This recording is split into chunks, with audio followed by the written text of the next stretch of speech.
I'm going to go and create a marker. Now, what is a marker? In step 1, we provided all the Windows targeting information so that Ratchet-X can find the MyCRM application window. But we want to add a marker that will act as a condition to evaluate whether or not the People tab is selected. So that condition, when evaluating to true, will tell Ratchet-X, okay, this regwin is considered found or active. It's currently found. When it evaluates to false, Ratchet-X will say, okay, the state is not right. We can't place the magic button there. We can't kick off any actions because although the window is found, we're actually in some other state. So let me start by creating my first marker. Okay. The marker editor is now loaded, and the first thing I have to do is select an anchor point. There's only one, which is the root window. That is the root window. Let me point something out here. All the on screen, what we refer to as screen links, each one of these objects that you see here on screen, each one of them exists in a tree node in this application. Let's do a quick investigation of what our tree looks like. What we have here is a tree of nodes. The root node is the entire window. That window consists of a number of child windows. As I click here, you'll kind of see them. And here's a child window that's got pretty much everything else within it. I'm going to double-click that. And I'm going to navigate my way down. Double-clicking here. You'll notice we're building kind of a breadcrumb path of where we've just been. This is called our path. And we have a page tab list. We have a number of page tabs underneath it. As we are navigating down through this tree and navigating to the child links of each screen link, you start to get a sense that there is some depth to this tree. So right now we're down 1, 2, 3, 4, 5 levels deep, and we still haven't gotten into the individual fields. Now we're just down to these group boxes. So as you can see, I keep navigating down. We keep building this path above.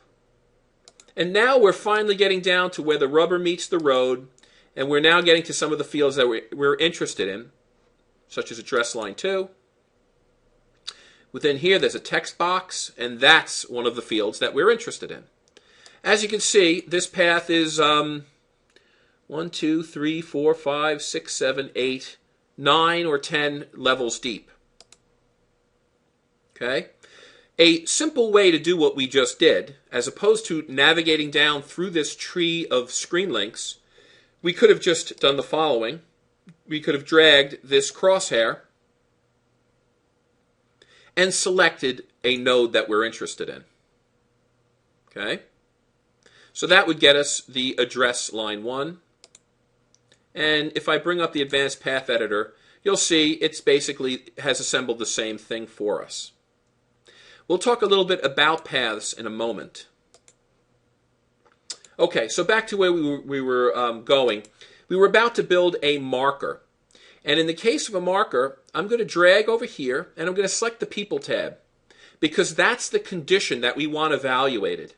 We want to check to see if the People tab is selected property is equal to true. Now let me just quickly delete this. If I said false, well, as you can see here, the validation is failed, so that's not currently true. But if I type true, you'll see as I type each character, it's constantly reevaluating and saying, okay, this condition is currently valid. This condition is currently true. So now we've got a condition that is checking out to see if selected equals true. And we have a checkbox here that says required for regwin recognition. When checked, this means that every time Ratchet-X is evaluating if this regwin is found, Ratchet-X will check this condition and make sure that this condition remains true, or is true, or remains true.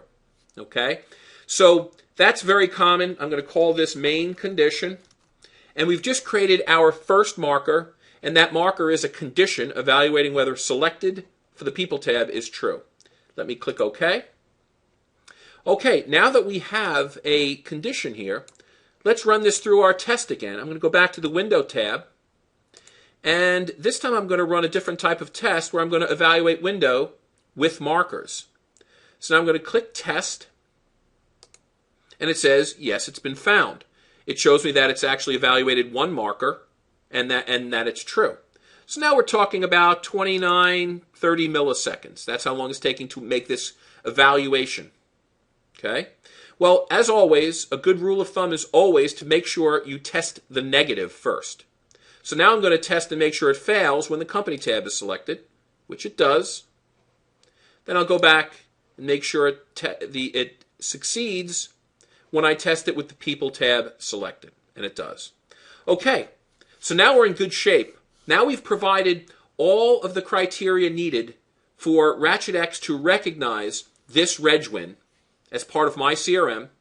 The regwin is going to be called People Tab, and we're moving on to snippets. Actually, no, before we move on to snippets, I want to demonstrate one other thing. Now, as I said earlier, there are a couple of different types of markers. What we've defined here as main condition is a conditional marker, one whose purpose is to evaluate some Boolean condition, and if it's true, the regwin's found, and if it's false, the regwin is not. But that's not the only type of marker that we can create. There's another type of marker that we call anchors.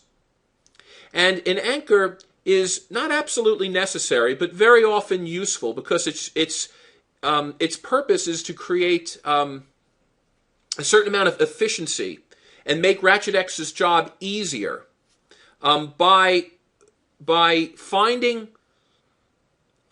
screen links that are common ancestors to a number of these snippets that you'd like to create, and then establishing those as anchor points. Let me show you one, and I think it'll become clear. I brought the marker editor back up, and if you remember before, the first thing I had you look at was we had to select a screen link, and at the time the only thing available in this list was root. But now it's got this other marker called main condition, and what we want to do is we want to create a new anchor that represents this address box. Because as you noticed before when we were going through the path manually, this address box is a common ancestor to all of the items that we're interested in creating snippets for. So what we'd like to do is create, for efficiency purposes, we would like to select this address box. Let me show you its path. Notice its path is, I don't know, 7 or so levels deep. But it is a common parent, it is a common ancestor to all of the windows that we are interested in. All of these windows within are the windows that we're after. So as a common ancestor, we can evaluate it once. We can find this address box once. And then when we create the path for each of our snippets, which we'll get to in a moment, each of these objects here, those paths will be relative not to the root window, but relative to this group box. Now, as you start to have a number of snippets, this starts to really pay off in terms of efficiency and making it much easier for Ratchet-X to find all of the fields that are needed. So, as I said earlier, you never have to use anchors. You could just skip anchors entirely and establish all of your screen links from the root window. It really comes down to a matter of efficiency, and I do recommend it, however. So in this case, I've selected the node that is the address group box. I'm going to call this address anchor. I'm not going to provide any validation here because this is not going to be used as a condition. I could provide some validation here. I could say, and it has to have the word this or something.